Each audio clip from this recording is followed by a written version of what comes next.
The sand's pouring out of him, but he's staying up on his feet, brought back. And that defensive shield in front of the team, that's all good for me. So IHC really, really well done so far. 3 eliminations. T2K didn't know what hit him. Circle up towards that northern side. Solus still with a player on bended knee. 4 AM down underneath and down towards the southeast with good shout. There's Qingchen down towards the south too. They're playing this 2-2 split. I think that they might be ready to converge on top of Solus and Fireflux if they move further ahead of them, maybe towards that north side and eliminate their approach into towards that circle. The last player from T2K spotted out. Location known and isolated by IHC. On the northern side, Koyovsky has the info there as well, but not really too much ground to be playing around with to get those points on board, to slurp them back up into the pocket. Fireflux, 2 players alive. They've been picked apart a little bit. Solus and Solk, the remaining duo on the south edge of this next circle near Farm. GeekFam currently on the outside in the cold here, southwest side, near Stalwart. Nova to their north. Remember, Nova have lost a player already, so there are only 3. And Vampire further north of that. Still 3 players, more than enough a lot of times. Influence came in, had a seriously good run throughout the entirety of this year. It's not a case of a team that suddenly they were hit by bright light and able to head in towards the mirror and realize they didn't need the glasses anymore and they were somewhat more muscular. They've always been that way. They've just been working on it for quite some time. Fortunately, this is not going well for them. Oh, Influence came in, getting caught up in the web of it. IHC stringing them along now. Only Law remains on the backstop as Nova have their own problems to deal with. Nades out through the window. Hang on, 2 teams have already fallen there. The burn down as Geek Squad try and roll into Nova. It's not going well. They're turning the ties. Jimmy is down, sure, but King and Paraboy set up the crossfire and the Geek Fam are cut down. Goodness me, Geek Fam. This is a great chance to represent Malaysia here in the PMGC Grand Finals and look for that grand title itself. Unfortunately, going against Nova and getting picked apart like that does not bode well towards the team that is currently defending. Vampire Esports, on the other hand, this may be a different team, a different type of beast altogether.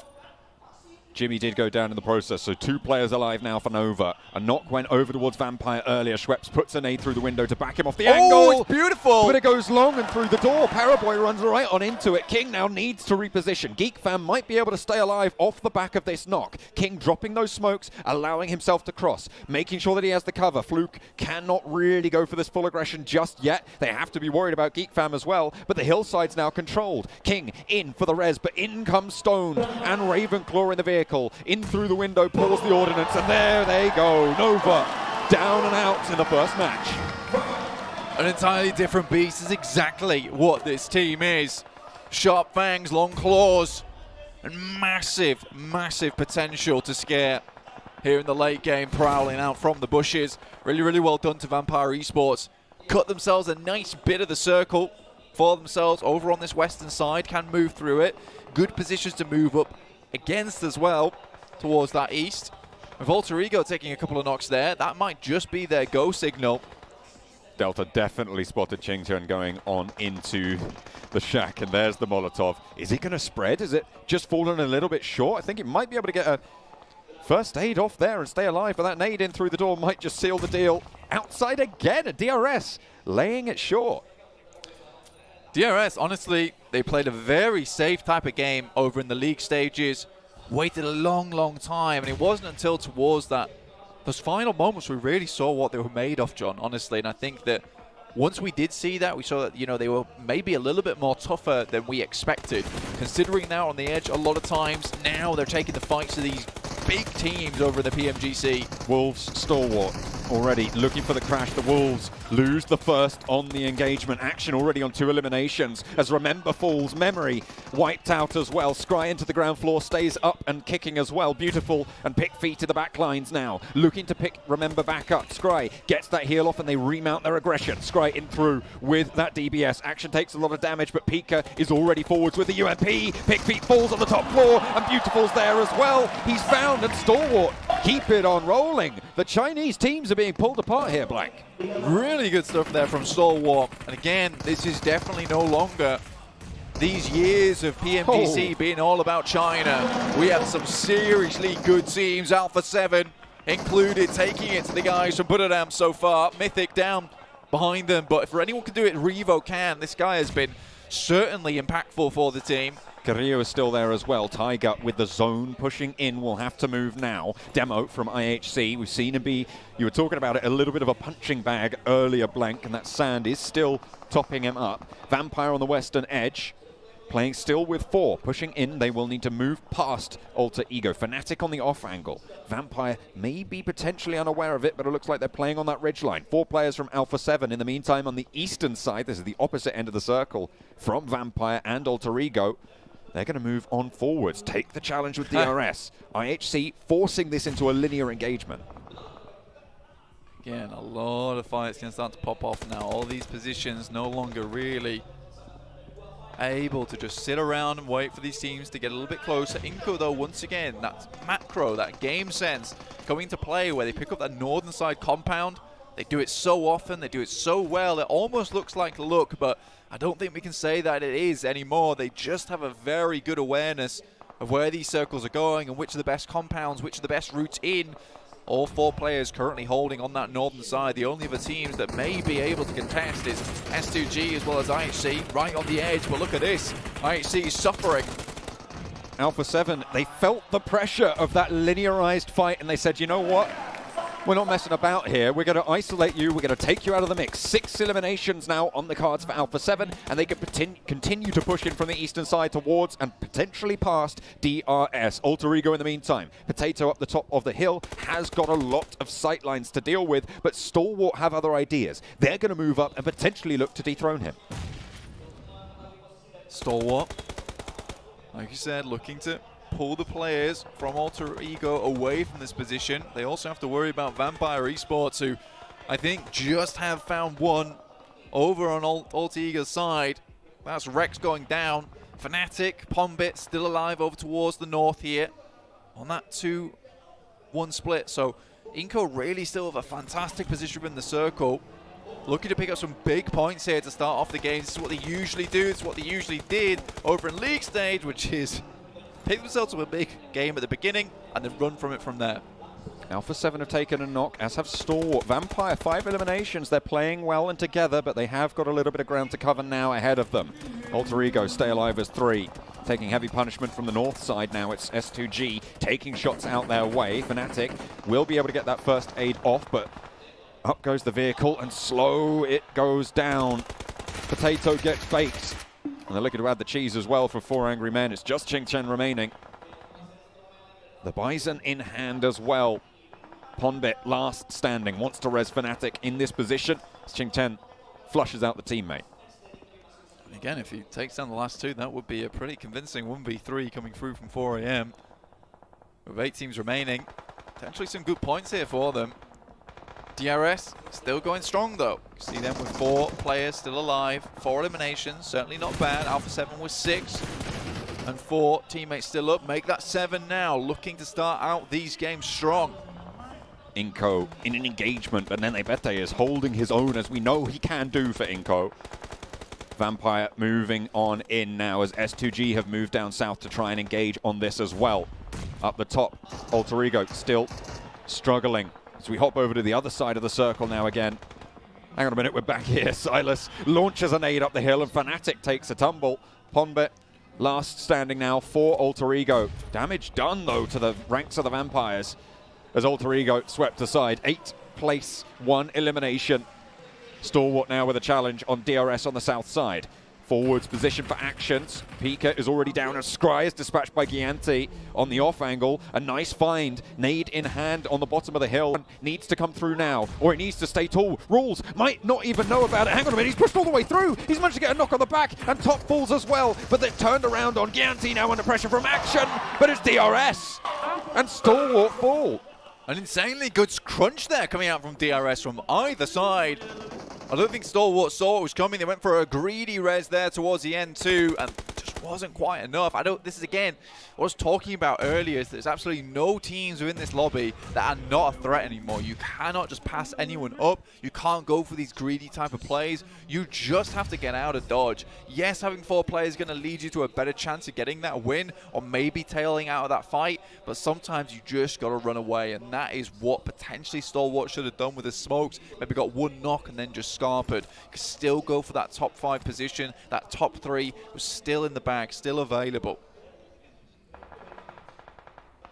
DRS turn their attention to Vampire now. Ravenclaw falls. Vampire did get up to 4, but they bumps back down to 3 fairly quickly. DRS, they have 4 players of their own, and Ravenclaw gets flushed out pretty fast there. Fluke closest now and will feel the brunt of a nade in a second to dunk it down. An alley-oop set up by the DRS squad. 9 eliminations now. And the Nepali team doing so much work on the rundown onto Stone to close it down. S2G, hang on a minute, they've stolen a couple away. Vampire eliminated, and now they're into the fight. S2G taking on DRS, and in the midst of it all, Ching-Chun has stayed alive for 4 angry men.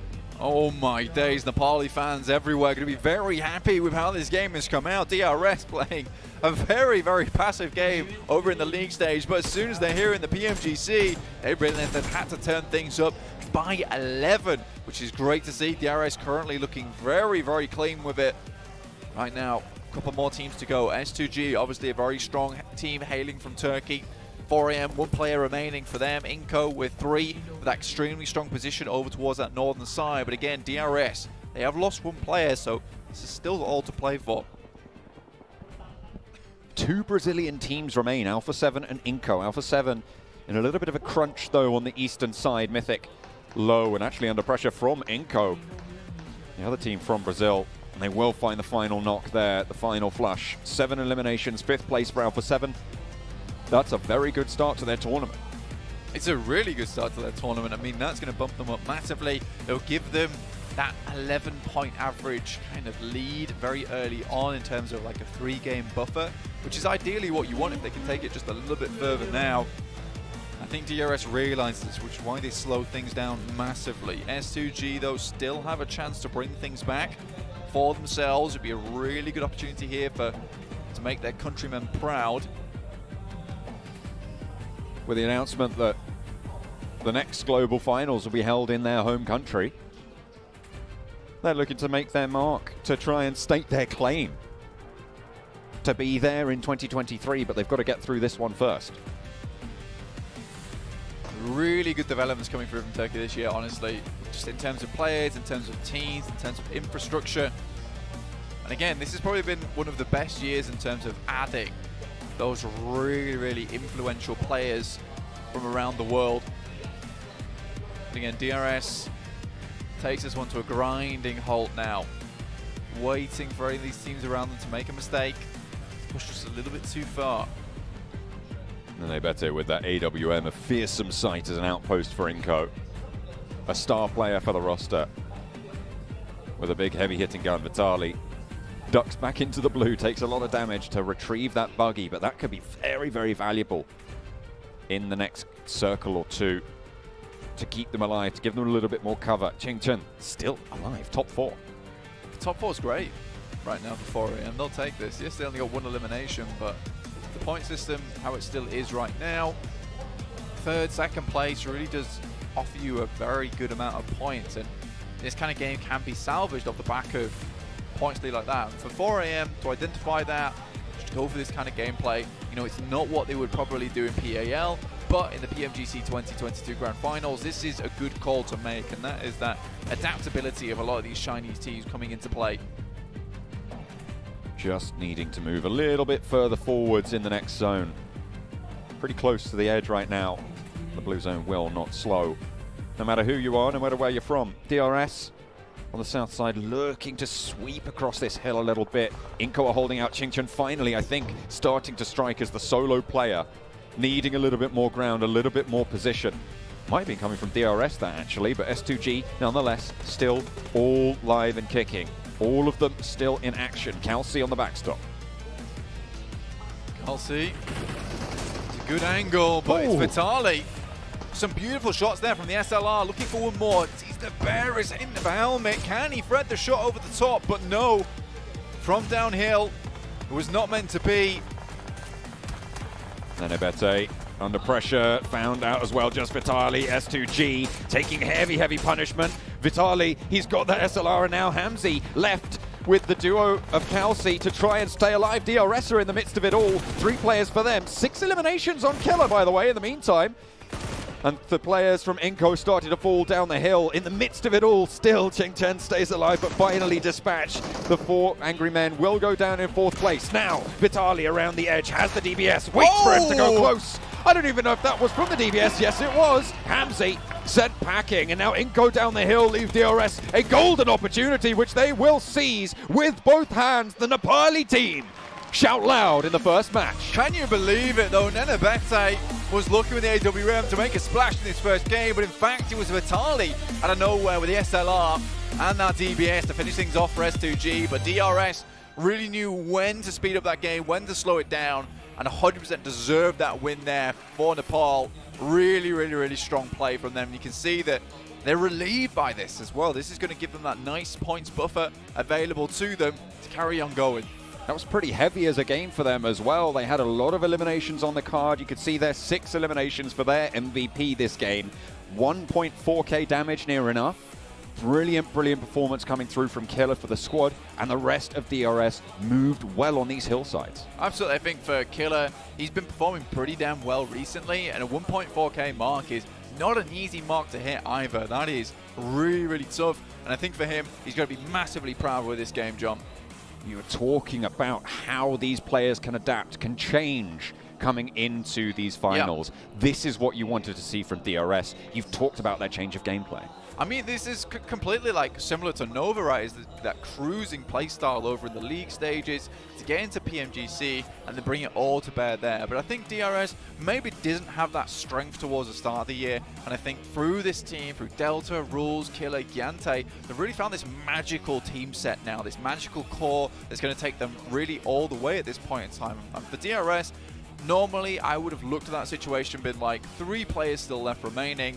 But it's DRS. I don't think they can close out this game. Now I look at them and think DRS have got this in the bag.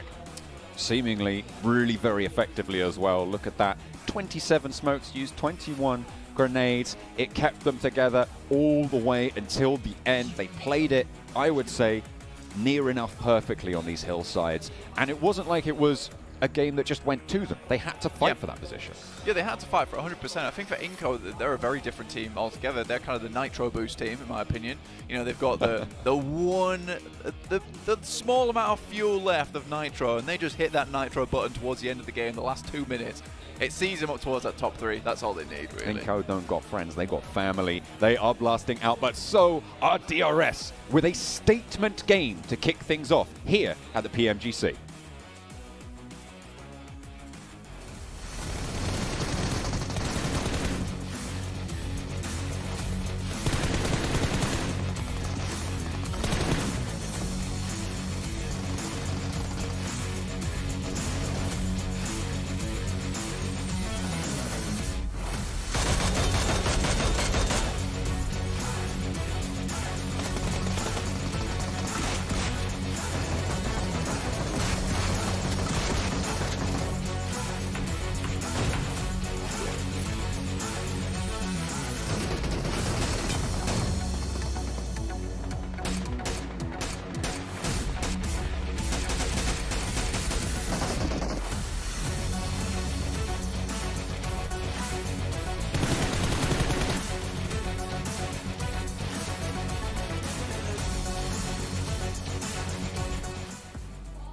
DRS taking home a phenomenal game. That is 28 points, ladies and gentlemen, in their bags to start off the PMGC journey. What can you say about that one? That is phenomenal. You can never count out Nepal. I have the impression that's what we can say here, Seven. Always a team that can get himself these strong chicken dinners. And the way they played it, I love how John really mentioned it during that game. So close to almost perfection, the control of that high ground position.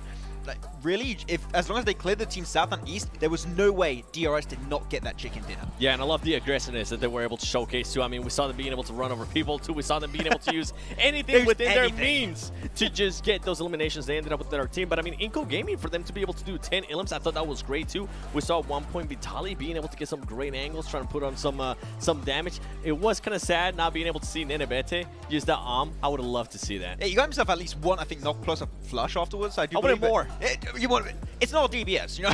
I'll tell you that much. But hey, Brazil looking good. Get himself a second and fourth place in points 1.